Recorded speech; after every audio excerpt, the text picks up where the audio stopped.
Well, turning our attention now to the rapidly developing situation in the Middle East. President Trump posting on social media this afternoon that, quote, 12-day war between Israel and Iran will end in the coming hours thanks to a ceasefire agreement.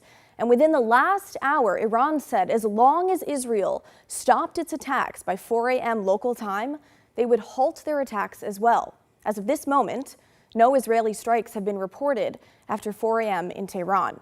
Now, that announcement comes after Iran launched a missile attack against the largest U.S. military base in the region, in Qatar, targeting the Al Udeid Air Base, home to up to 10,000 U.S. troops. There are no reports of deaths or injuries. Qatar condemned the attack as a flagrant violation of its sovereignty, airspace, and international law, saying it intercepted all but one missile.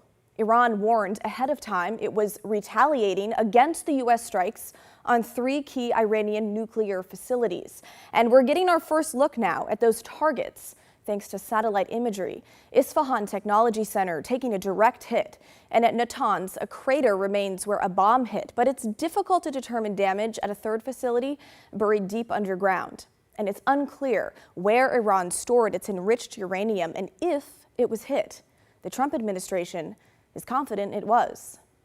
We have a high degree of confidence that where those strikes took place is where Iran's enriched uranium was stored.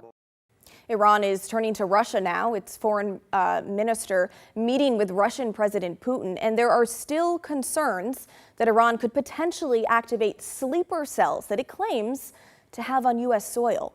Meanwhile, in our nation's capital today, congressional leaders are calling for the president to meet with the so-called Gang of Eight, a group of top lawmakers often briefed on classified intelligence matters. House Minority Leader Hakeem Jeffries says ranking members of the House and Senate Intel committees are waiting for justification for the bombing of the nuclear sites.